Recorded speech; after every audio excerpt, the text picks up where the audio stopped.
यज्ञ संपन्न भेल। काल्हि 20 तारीख के महादेव पार लगेलथि। पूजन संपन्न भेल। 21 तारीख के आइ खीर भोजन छी। तहन भोला बाबा कृपा केलथि, पार लगौलथि। हमर संकल्प पूरा भेल। आइ खीर भोजन छी। आब हिनकर विसर्जन भऽ गेल छनि भोला बाबाके। सबके आब माटि तरमे जगह जगह अपन आँगन दुआरि घर गड्ढा खुनि खुनि कऽ आ हिनका ओहिमे विसर्जित कऽ देबनि। हिनकर विसर्जनके इएह होइ छनि। हमसब पोखरिमे नहि फेकै छी, कतहु अन्यत्र नहि फेकै छी। अहूँसब पूजन सामग्रीके प्लास्टिक छोड़ि कऽ बाद बाकी सबके माटि तरमे दबा देल करबै तऽ ई वातावरणके लिए भी सही रहै छै। सएह काज करी।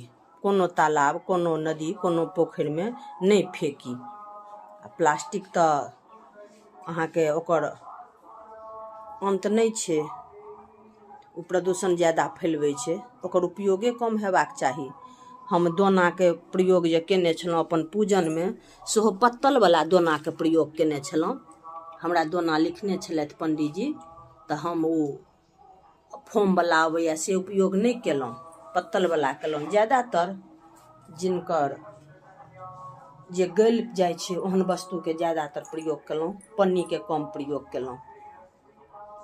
अहूँ सब सएह करब पूजनमे, किया तऽ वातावरण हमरा अहाँके एहन नहि हेबाक चाही कोनो काम जाहिसँ वातावरणमे दुष्प्रभाव फैले, प्रदूषण फैले। ध्यान रखैके चाही। पूजन सामग्री सब केओ कतहु यत्र पुत्र नदी तालाब ताहिमे फेंक दै छथिन, जाहिसँ कि जल प्रदूषित होइ छै, हवा प्रदूषित होइ छै, माटि प्रदूषित होइ छै, सबकिछु प्रदूषित होइ छै। ताहि दुआरे एकर ध्यान हर समय पूजनके बाद अवश्य रखैके चाही। अपन कल्याणमे वातावरणके सेहो ध्यान रखैके चाही, तबे कल्याण हेतै। किया तऽ हम अहाँ वातावरणसँ हवा लै छियै, अन्न लै छियै, जल लै छियै, सबटा लै छियै, तऽ ओकर स्वच्छताके हमरे अहाँके ख्याल राखऽ पड़तै। एकर ध्यान अवश्य देल करियौ पूजनके बाद, जे हम ओहि सामग्रीके विसर्जन निर्मालके विसर्जन कतऽ करी कोना करी जाहिसँ वातावरणमे प्रदूषण नहि फैले। तऽ हम इएह देखै छियै जे गड्ढा खुनि कऽ अगर माटि तरमे दबा देल जाइ छै तऽ किछु दिन बाद ओ गलि जाइ छै। पन्नीके सिवा बाद बाकी सब चीज गलि जाइ छै। तऽ सएह करैके चाही। अहूँ सब एहि बात पर अवश्य ध्यान देबै।